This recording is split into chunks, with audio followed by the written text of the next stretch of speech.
Alright, today I think is day 42. Can't remember exactly.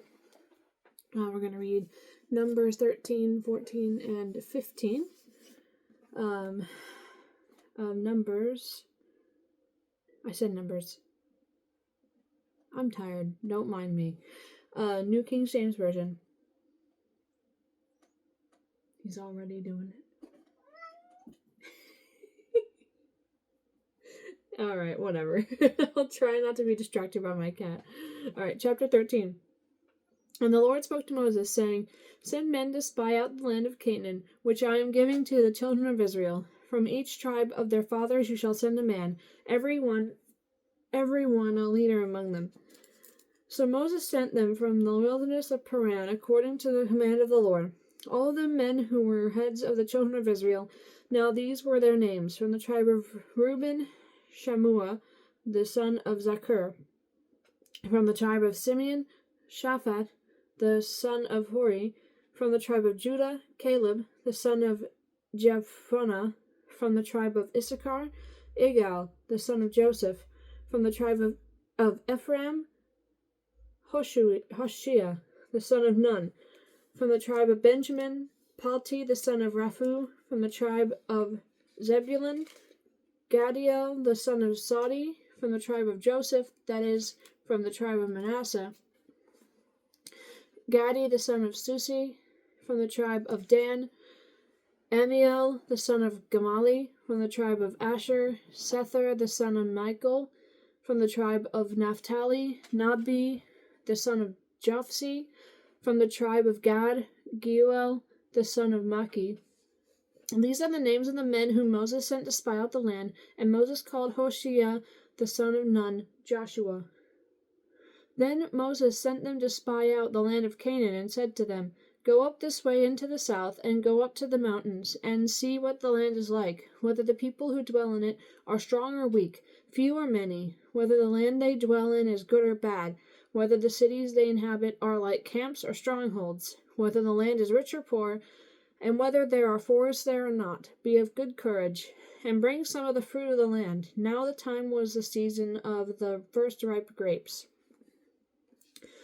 So they went up and spied out the land from the wilderness of Zin as far as Rehob, near the entrance of Hamath. And they went up through the south, and came to Hebron, Ahiman, Sheshai, and Talmai. The descendants of Anak were there. Now Hebron was built 7 years before Zon in Egypt. Then they came to the valley of Eshcol, and there cut down a branch with one cluster of grapes. They carried it between two of them on a pole. They also brought some of the pomegranates and figs. The place was called the Valley of Eshcol, because of the cluster which the men of Israel cut down there. And they returned from spying out the land after 40 days. Now they departed and came back to Moses and Aaron and all the congregation of the children of Israel in the wilderness of Paran at Kadesh. They brought back word to them and to all the congregation, and showed them the fruit of the land. Then they told him and said, We went to the land where you sent us. It truly flows with milk and honey, and this is its fruit. Nevertheless, the people who dwell in the land are strong. The cities are fortified and very large. Moreover, we saw the descendants of Anak there. The Amalekites dwell in the land of the south. The Hittites, the Jebusites, and the Amorites dwell in the mountains. And the Canaanites dwell by the sea and along the banks of the Jordan. Then Caleb quieted the people before Moses and said, Let us go up at once and take possession, for we are well able to overcome it. But the men who had gone up with him said, We are not able to go up against the people, for they are stronger than we. And they gave the children of Israel a bad report of the land which they had spied out, saying, The land through which we have gone as spies is a land that devours its inhabitants, and all the people whom we saw in it are men of great stature. There we saw the giants. The descendants of Anak came from the giants, and we were like grasshoppers in our own sight, and so we were in their sight. All right, that was chapter 13. One moment, drink. All right, chapter 14. So all the congregation lifted up their voices and cried, and the people wept that night. And all the children of Israel complained against Moses and Aaron, and the whole congregation said to them, If only we had died in the land of Egypt, or if only we had died in the wilderness. Why has the Lord brought us to this land to fall by the sword, that our wives and children should become victims. Sorry, my cat moved the curtain in a weird way, and it scared me a little bit. Hold on, where were we? That our wives and children should become victims. Would it not be better for us to return to Egypt? So they said to one another, Let us select a leader and return to Egypt. Then Moses and Aaron fell on their faces before all the assembly of the congregation of the children of Israel.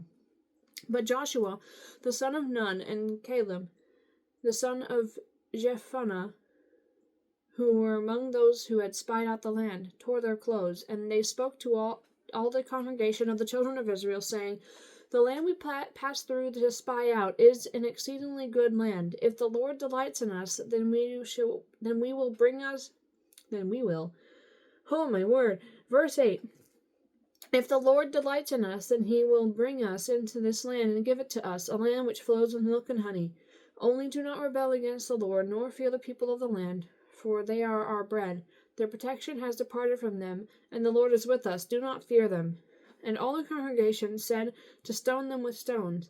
Now the glory of the Lord appeared in the tabernacle of meeting before all the children of Israel. Then the Lord went to Moses. I can read. Then the Lord said to Moses, How long will these people reject me, and how long will they not believe me?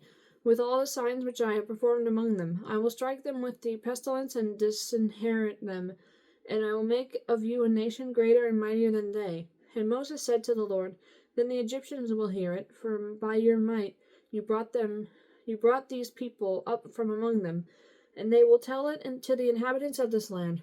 They have heard that you, Lord, are among these people, that you, Lord, are seen face to face, and your cloud stands above them, and you go before them in a pillar of cloud by day and in a pillar of fire by night. Now if you kill these people as one man, then the nations which have heard of your fame, I'm having such issues, because of your fame will speak, saying, Because the Lord was not able to bring this people to the land which he swore to give them, therefore he killed them in the wilderness. And now, I pray, let the power of my Lord be great, just as you have spoken, saying, The Lord is longsuffering and abundant in mercy, forgiving iniquity and transgression. But he by no means clears the guilty, visiting the iniquity of the fathers on the children to the third and fourth generation.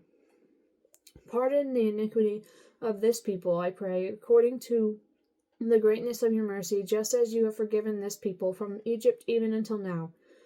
Then the Lord said, I have pardoned according to your word, but truly as I live, all the earth shall be filled with the glory of the Lord, because all these men who have seen my glory and the signs which I did in Egypt and in the wilderness have put me to the test now these 10 times, and have not heeded my voice. They certainly shall not see the land of which I swore to their fathers, nor shall any of those who rejected me see it.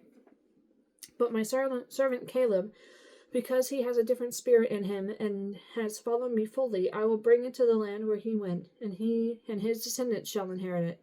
Now the Amalekites and the Canaanites dwell in the valley. Tomorrow turn and move out into the wilderness by the way of the Red Sea. And the Lord spoke to Moses and Aaron, saying, How long shall I bear with this evil congregation who complain against me? I have heard the complaints which the children of Israel make against me. Say to them, As I live, says the Lord, just as you have spoken in my hearing, so I will do to you. The carcasses of you who have complained against me shall fall in this wilderness. All of you who were numbered according to your entire number, from 20 years old and above, except for Caleb the son of Jephunneh and Joshua the son of Nun, you shall by no means enter the land which I swore I would make you dwell in. But your little ones, whom you said would be victims, I will bring in, and they shall know the land which you have despised. But as for you, your carcasses shall fall in this wilderness, and your sons shall be shepherds in the wilderness 40 years, and bear the brunt of your infidelity, until your carcasses are consumed in the wilderness, according to the number of the days in which you spied out the land, 40 days. For each day you shall bear your guilt for 1 year, namely 40 years, and you shall know my rejection. I, the Lord, have spoken this. I will surely do so to all this evil congregation who are gathered together against me.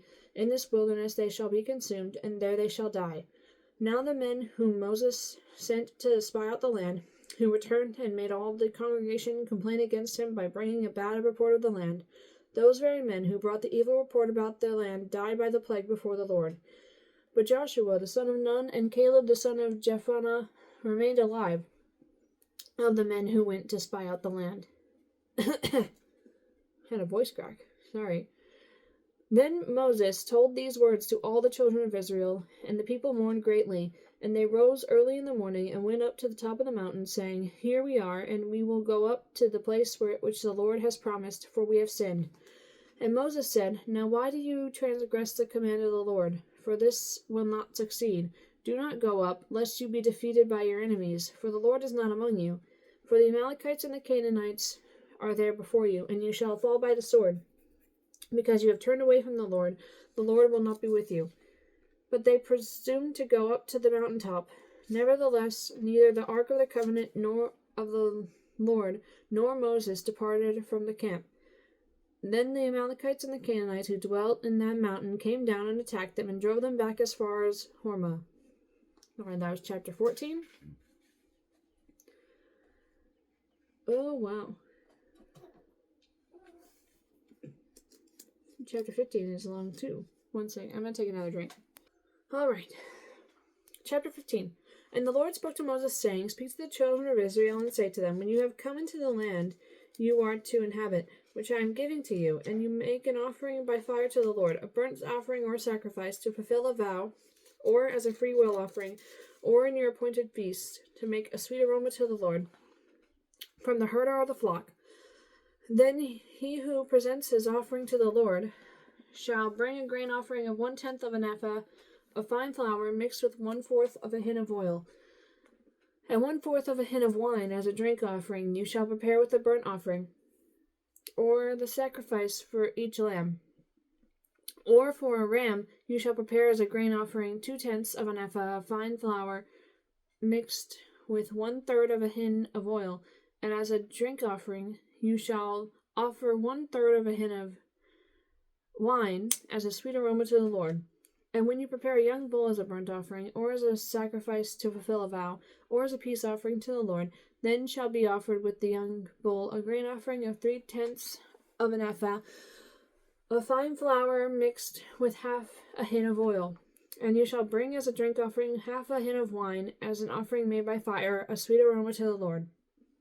And thus it shall be done for each young bull, for each ram, or for each lamb or young goat, according to the number that you prepare. You shall do with everyone according to their number. All who are native born shall do these things in this manner, in presenting an offering made by fire, a sweet aroma to the Lord. And if a stranger dwells among you, that's not even a thing. That's not what it says. Verse 14, And if a stranger dwells with you, or whoever is among you, throughout your generations, and would present an offering made by fire, a sweet aroma to the Lord, just as you do, so he shall do.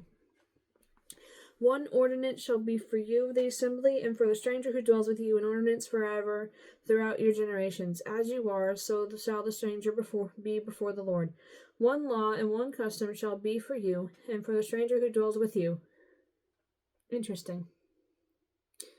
When a stranger comes and lives with you, like among your people in like the town or village, city, whatever that you live, they follow the same customs as you. What a wild concept.